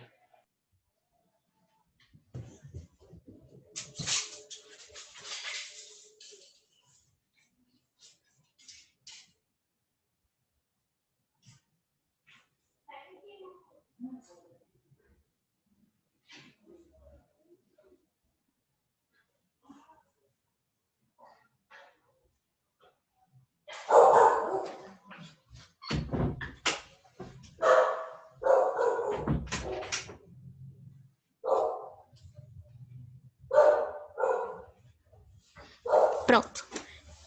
Tá dando para ouvir, né, gente? O latido do cachorro tá atrapalhando, não, né? Tá dando para ouvir, sim. Tá atrapalhando, não. Tá bom, vamos continuar. Obrigada, Paulo. Pronto, aí você fez os pacotes da primeira hora, que o principal é antibiótico e infusão de volume, além das culturas, né? Durante as outras 6 horas, você tem que avaliar os exames laboratoriais que você solicitou lá no começo, certo? E avaliar se o paciente tem sinais de hipoperfusão, se está fazendo volume, se vê se ele está respondendo, né? Se ele continua com sinais de hipoperfusão. Pelo exame laboratorial, avaliar o nível de hemoglobina, se tá menor do que 7, porque se tiver, o que o consenso recomenda é só fazer transfusão quando a hemoglobina estiver menor do que 7 miligramas por decilitro. Se tiver 8, não precisa, certo? Nutrição. Então, você tem que ir no paciente está hospitalizado, todos esses fatores têm que ser avaliados, né? Nutrição, você vai preferir a via enteral, isso aqui ele fala com base em estudos, né, que mostram questão de mortalidade e tudo mais, porque a via parenteral acaba aumentando a mortalidade no começo, certo? Prevenir úlcera de estresse, aí aqui a gente tem que considerar os fatores de risco de cada paciente. Mas assim, gente, é uma coisa só para vocês, assim, como eu falei, é tentar trazer o básico, certo? Também se eu fosse detalhar tudo, ia ficar muito cheio. Tipo, o consenso, ele tem 60, 70 páginas. Mas assim, é bom da gente ler. Não é uma leitura difícil, não, para ver cada detalhe disso aqui, certo? Profilaxia de tromboembolismo venoso pulmonar tem que ser feito, né, sempre com Clexane, né, heparina, de baixo peso molecular, sempre fazer, porque tá hospitalizado e tudo mais. Corticoides, uso de corticoides na sepse. Os estudos falam que, os estudos que eu digo assim, né, o consenso da sepse foi feito com base numa revisão, então ele fala que o corticoide ele somente pode ser feito quando o paciente está com choque refratário. Então, quando ele não está respondendo ao vasopressor, não está respondendo ao volume, quando você já fez assim quase tudo, sabe? E o paciente não melhora, aí você faz o corticoide. Mas não é para dar corticoide para todo mundo que tem sepse, não pode. Isso não tem comprovação, né? Aí o corticoide que você pode utilizar é hidrocortisona, 50 mg de 6 em 6 horas. O controle glicêmico ele tem que ser feito, certo? Porque influencia na mortalidade. Os pacientes que têm sepse, como qualquer outro estresse, eles vão tender a ter uma hiperglicemia. Então, você vai ter que tentar controlar essa glicemia até 180, né, miligramas por decilitro. Também não é para baixar demais. Ela pode ficar até esses níveis, mas também não deixar muito alta. Que mais? Terapia renal, né? Fazer diálise. Também tem suas indicações, certo? E deve ser feita se for necessário. E o principal é isso aqui, certo? Fazer a glicemia capilar, além, né? Sim. Fazer a nutrição enteral do paciente, porque você não pode deixar o paciente sem se alimentar, né? E fazer a profilaxia de tromboembolismo venoso, certo? Pronto. Aí, continuando, na questão da terapia antimicrobiana, certo?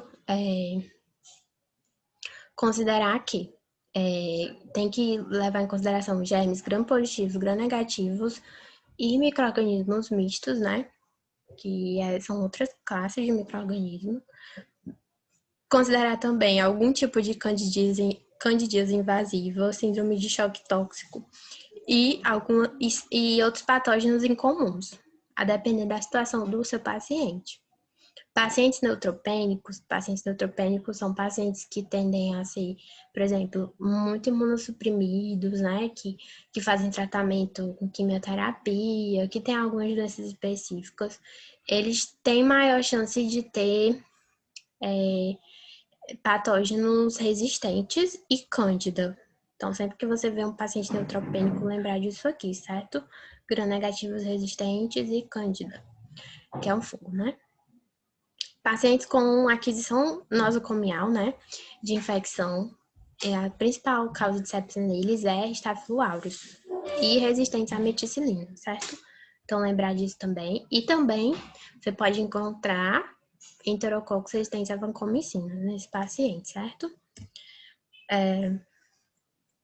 A sobrevivência, ela pode diminuir até 5 vezes para o choque séptico tratado com regime empírico, que não cubra o patógeno ofensivo. Então, na escolha da antibiótico terapia, considerar, né, a fonte suspeita. Os regimes, então, né, empíricos devem, então, pecar pelo excesso e não pela falta, certo? Ainda assim, a escolha é complexa, a escolha do antibiótico. Não pode ser reduzida a uma tabela simples. Para infecção tal, vou usar tal antibiótico. Não é assim. Tem que avaliar todos aqueles fatores que eu falei. Fatores do paciente, local da infecção, onde foi que ele adquiriu essa infecção, as comorbidades, né, dele. E se ele tem, por exemplo, o risco de ter neutropenia. Então, tudo isso tem que ser levado em consideração. Vários fatores devem ser avaliados e usados na determinação do regime antimicrobiano apropriado, certo?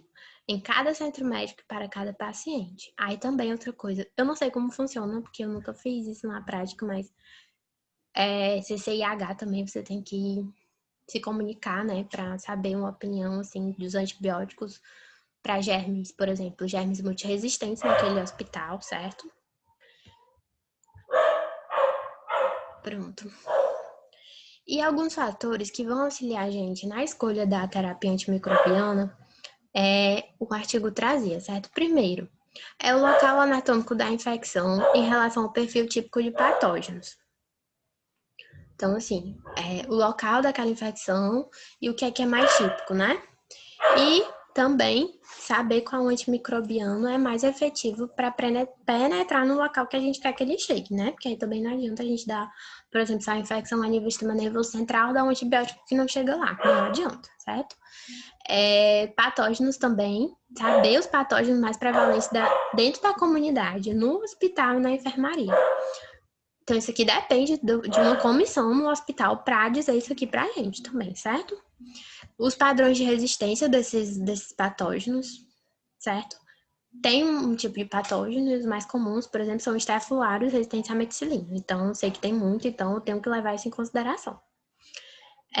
Presença de defeitos imunes específicos, como, por exemplo, esse paciente que tem neutropenia, que fez uma esplenectomia, né, que é a tirada do baço. Paciente com infecção de HIV não controlada, né?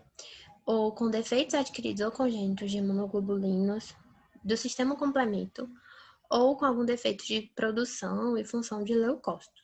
Então, isso aqui também a gente tem que levar em consideração, certo? Então, local, o tipo de patógeno, qual é a resistência mais comum, se a pessoa tem algum defeito imune, a comorbidade do paciente, né? Se ele tem alguma doença crônica, se ele tem alguma disfunção orgânica, certo? Crônica, obviamente, né? Insuficiência hepática ou renal, que isso que também interfere no sistema imune, né, gente? A presença de algum dispositivo invasivo, se ele está usando um acesso venoso ou catéter, né, urinário. Tem que avaliar também os fatores de risco para infecção com agentes multiresistentes, certo? Então, quais são esses fatores? Internamento hospitalar, crônica ou prolongada, certo? Se ele está internado há muito tempo. Se ele tem algum tipo de... Se ele usou algum tipo de antimicrobiano recente, se ele fez algum tipo de... Se ele foi hospitalizado previamente, certo? Se ele tem uma colonização prévia, você faz um exame e dá um valor que não é de infecção, é de colonização, né?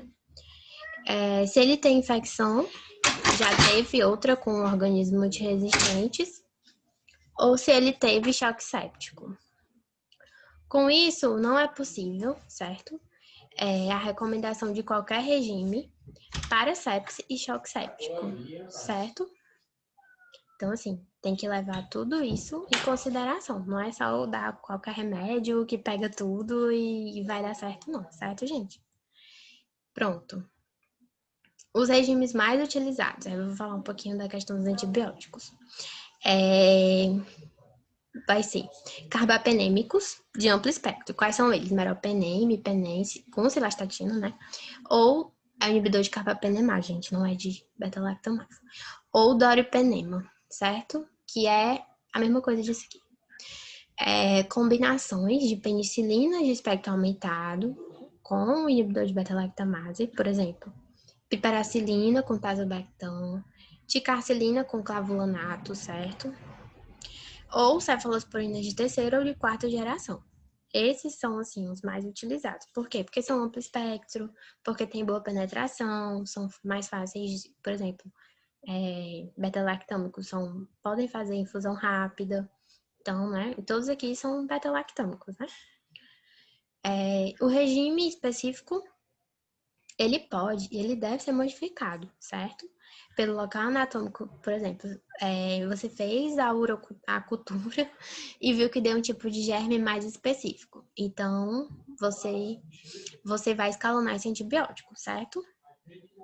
E também conhecer a flora microbiológica do local, tá bom? Então, assim, tudo isso vai ter que ser levado em consideração. Aí que eu trouxe uma figurazinha, que é do livro de Medicina Intensiva da USP, certo? Ele trazia, assim, os principais antimicrobianos na sepse. Ele é de 2019, se eu não me engano, esse livro. E ele trazia, por exemplo, infecções mais comunitárias, né? Detalhando mais, aqui a gente fez um geralzão, pacientes com infecção de origem da comunidade, geralmente são essas aqui, né? Cefalosporinas, penicilinas também, certo? Quinolona, certo? Mas aqui depende, é uma coisa que depende do tipo de infecção que o seu paciente vai ter, né? Infecção de origem abdominal, por exemplo, vai ter que ter um fármaco para anaeróbio, certo? Por exemplo, e é isso, gente. Espectro mais amplo, se for uma infecção de origem hospitalar, vai ter que ter uma cefalosporina que vai ter que pegar o quê? Pseudomonas, porque Pseudomonas é um germezinho muito chato, que tem muita resistência e a gente tem que tratar ele, certo? Então, cefalosporina de terceira e quarta geração, certo? Carbapenêmicos e glicopeptídeos. Então, aqui você já viu que já subiu mais um pouquinho o nível, né? Já foi para carbapenêmico, para cefalosporina de quarta, que pega pseudomonas, né? Aqui eu já tinha, no máximo que eu tinha aqui era cefalosporina de terceira, mas assim, isso aqui, como eu falei, varia muito, a gente tem que levar todos aqueles fatores em consideração. E se vai ser necessário ou não cobrir micro-organismos multiresistentes, por exemplo. Se for infecção que eu suspeito que foi hospitalar, então eu tenho que buscar cobrir, certo? Então, aminoglicosídeos, alguns para listéria não, legionela, que costumam, né? Sempre ser responsivo a esses fármacos, se eu não me engano. Polimixinas também para fungo. Linezolida e daptomicina. São fármacos que podem ser usados para micro-organismos resistentes, certo, gente? Os tipos de resistências mais comuns, para a gente ter uma noção também disso, os gram-negativos, eles tendem a ser mais resistentes aos beta-lactâmicos e aos carbapenêmicos, certo? Então, você vai ter que adicionar um agente suplementar se o paciente tem suspeita de patógenos que têm essa resistência. Então, por exemplo, se você tem suspeita de Pseudomonas acinetobacter, você tem que adicionar lá uma cefalosporina de quarta geração que vai pegar ele, certo? Os gram-positivos, as resistências mais comuns deles são a vancomicina e tecoplanina, né? E também, no caso... Peraí, gente. Meticilina resistente a Staphylo aureus resistentes à meticilina, certo? Então, você também vai ter que levar em consideração esses fármacos também, certo? Outros macrolídeos e fluoroquinolona para legionela. Então, se você suspeita de uma infecção por legionela, você tem que acrescentar esses fármacos. Aí, a principal complicação da sepse é o choque séptico, certo?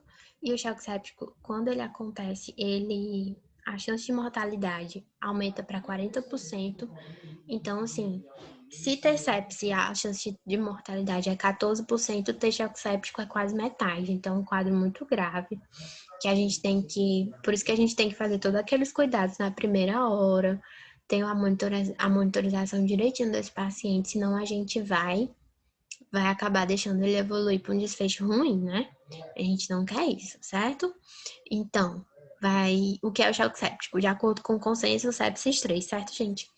É uma sepse com alguma disfunção circulatória celular metabólica associada ao maior risco de mortalidade. Vou dizer o que é que define o choque séptico. Se você tiver... Peraí, esse aqui. O que é o choque séptico? Segundo o sepsis 3, é quando você tem necessidade de manter vasopressor para manter uma PA média maior do que 65 milímetros de mercúrio ou seja, não é é obrigatório. As duas coisas. E o lactato maior do que 18 miligramas por decilitro, persistente após a ressuscitação volêmica, certo? Uma coisa que eu não falei é que o lactato, como ele é muito utilizado para questões de mortalidade e tudo mais, você mede os níveis dele a cada 3 ou 4 horas, certo? Então, se você tiver essas duas coisas, de acordo com o sepsis 3, o paciente tem choque séptico. Aí, uma coisa que ele fez a ressalva, não é só um ou outro. Os estudos viram que associar os dois é que prediz a mortalidade. Aí, o ILAS bateu de frente, disse, se o paciente tiver um lactato, tiver uma pressão normal, mas tiver um lactato alterado, então ele não vai ter choque séptico. Não, a gente não pode aceitar isso, entendeu? Então, assim, ele justifica, uma das coisas que o ILA justifica para não aceitar esses novos critérios é isso aqui também, certo, gente? Aí aqui, eu botei a noradrenalina. Se não houver melhora, a segunda escolha é a vasopressina. Aí aqui, ó, mostra pra vocês. O que a gente quer administrando noradrenalina? A gente quer que o paciente, ele faça vasoconstrição. Por quê? Porque ele tá perdendo volume. Qual é o fármaco que mais causa vasoconstrição, certo? É a norepinefrina, né? Então, a primeira escolha da gente vai ser ela. E outra coisa, ela não vai ter muita interferência aqui na frequência cardíaca também, o que é bom, certo? De início, né? Para o fármaco inicial. Então, é por isso que ela é a primeira escolha. Aí, a segunda escolha é a vasopressina, né? Ou epinefrina, que você vai utilizar quando você já fizer muitas doses de nora, já tiver assim quase já ultrapassou a dose máxima e ainda assim o paciente não tá deteriorando, aí você vai para epinefrina para você não chegar a causar toxicidade, né? Aí você usa a epinefrina. A epinefrina, como a gente vê aqui, ó, ela tem mais um efeito, o efeito vasoconstritor dela é menor que a norepinefrina, mas ela tem um efeito melhor na frequência cardíaca. E a gente quer administrar esses fármacos para quê? Para melhorar perfusão. Melhorando perfusão, a gente melhora também débito cardíaco. Por quê? Débito cardíaco é o quê? É a resistência, né, e o volume, né? Então, assim, a gente melhorando a frequência, a gente está melhorando também o débito cardíaco. Então, os dois, eles meio que se complementam. Por isso que eles são a primeira e a segunda escolha. Sempre lembrar disso, certo? Pronto. Aí, manejando um resuminho dessa questão do choque séptico. Se o paciente tem sepse, né, com os sinais clínicos de perfusão, que são o quê? Pressão arterial média diminuída, né, menor que 65, e o lactato maior do que 18, então ele tem choque séptico. Aí você vai fazer, né, o pacote da primeira hora, que é o quê? Coletar as culturas, fazer um antibiótico e já ir colocando o acesso venoso central, se o paciente já chegou em choque séptico. Mas o que o consenso traz é que, se você ainda... Porque noradrenalina são drogas, né, epinefrina, que podem causar algum tipo de irritação nas veias, flebites e tudo mais. Não é bom que fiquem sendo utilizadas por muito tempo em acesso periférico. Então, é preferível fazer acesso venoso. Mas, se você ainda não pegou o acesso central, você pode iniciar essas drogas no acesso periférico, sim, certo? Então, os pacotes da primeira hora, certo, gente? Então, na primeira hora, vai entrar as culturas do antibiótico, a ressuscitação volêmica, e se o paciente estiver chocado, você vai ter que fazer o vasopressor logo em seguida também, na primeira hora, certo? A infusão, como eu já falei, é 30 ml quilo, certo? Do cristalóide, ring lactato, certo? A pressão arterial média, se ela continuar menor que 65, você fez o primeiro passo, né? Foi fazer a infusão. Aí, pra gente dizer que ele tem choque séptico, a gente precisa dos dois. Aqui era pra estar aí, porque aqui tá de acordo com o critério do ILAS, mas se fosse I, né? Estaria de acordo com o sepsis 3. A gente precisaria dos dois para dizer que ele teria choque séptico, mas de acordo com o ILAS, um dos dois estando alterado já prediz que o paciente tem choque séptico. Pronto. Aí, se ele manteve essa pressão menor que 65, você já faz a noradrenalina, certo? E vai fazendo até a dose máxima. E até ele responder, certo?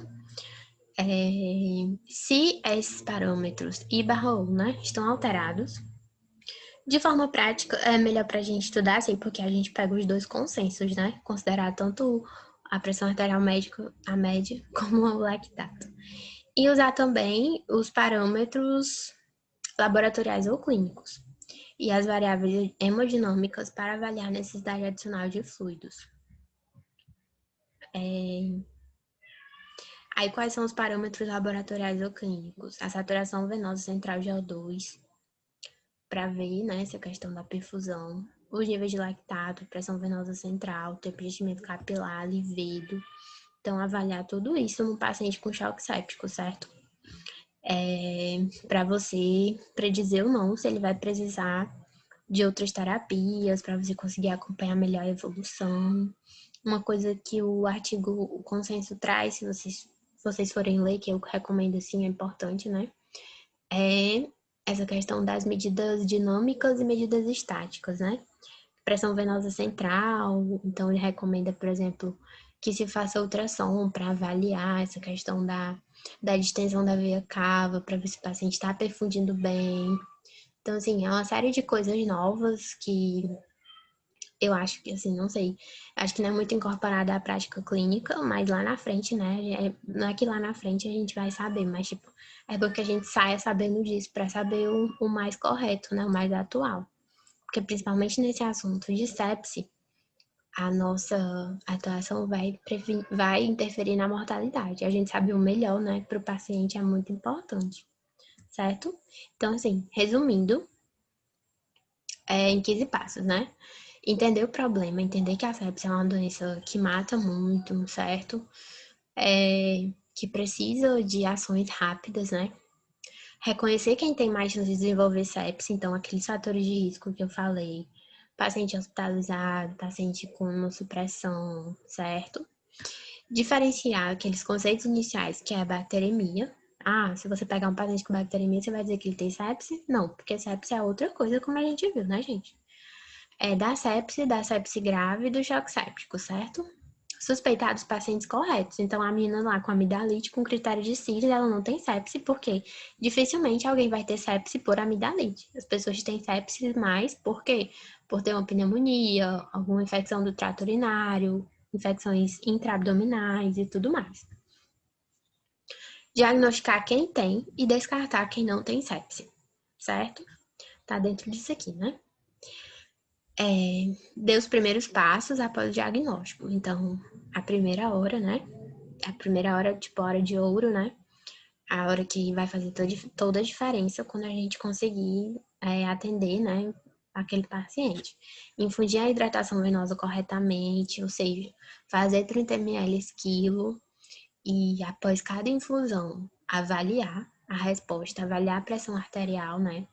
Avaliar também se há os sinais de perfusão, hipoperfusão, certo? Escolher um antibiótico adequado, aí entra todos aqueles fatores que eu falei, de o local da infecção, se tem um perfil de resistência, se a infecção foi adquirida na comunidade, no hospital, se o paciente tem, quais são os fatores do próprio paciente, né?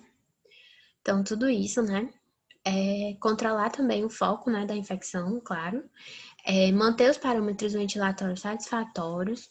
Então, ventilação mecânica, eu não coloquei, mas o consenso fala de como deve ser feita e que deve ser feita de maneira mais adequada possível, certo? Porque esses pacientes, eles desenvolvem um negócio que é tipo, que a gente chama, né, de síndrome da angústia respiratória, que é mais ou menos o que acontece em quadros muito graves de Covid. Então, ter esse parâmetro certinho pra gente saber como é que tá a evolução, né? Devido a aquele negócio lá da disfunção orgânica, disfunção pulmonar, né?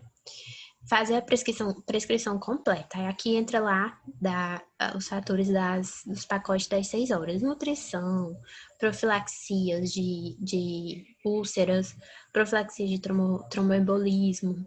Tudo isso você tem que levar em consideração, certo, gente? Monitorar a evolução, certo, do paciente. Tentar, alguns exames você precisa fazer intervalo de 3 ou 4 horas, como eu falei, por exemplo, o lactato. Os outros exames que você solicitou inicialmente também, você reavalia, certo? Constantemente. E se houver alguma falha, você contorna. Se o antibiótico não funcionou, você vai ter que tentar usar outro, certo?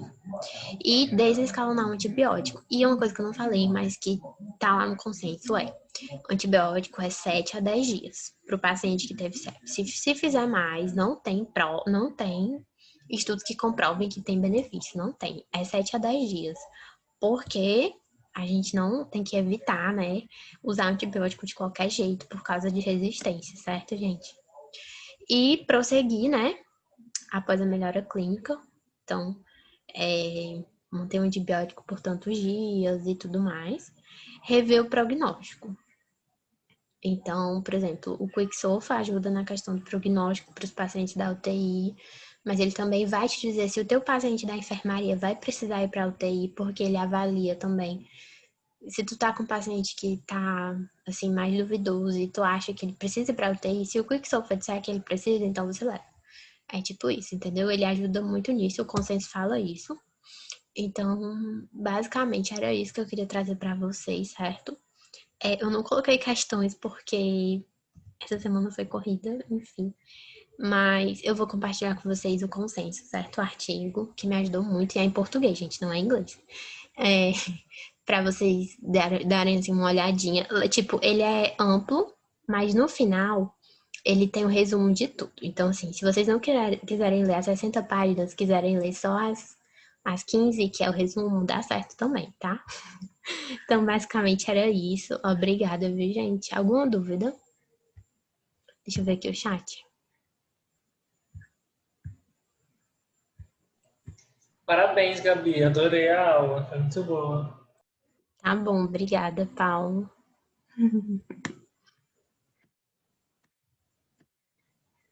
Alguma dúvida? Alguém quer perguntar alguma coisa?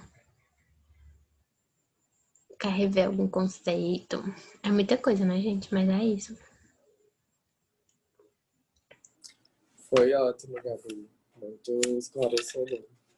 Até pra gente que já tinha visto sepsi no último período, foi ótimo revisar e sempre trazendo aquilo que é utilizado no Brasil. Por exemplo, quando eu estudei, eu não sabia desse negócio do ILAS e eu acabei estudando os protocolos europeus e americanos. Aham. Então foi muito bom. Tá bom. Obrigada, Jonathan. Pois então tá, gente. Boa noite. Ninguém tem dúvidas, né? Então era isso. Boa noite. Boa noite, Pra- pessoal. Próxima semana, na quarta-feira, né? Com o Jorge. Sim, próxima semana já tá tudo pronto. Pronto. Até quarta, então, pessoal. Até quarta. Boa noite. Tchau, gente.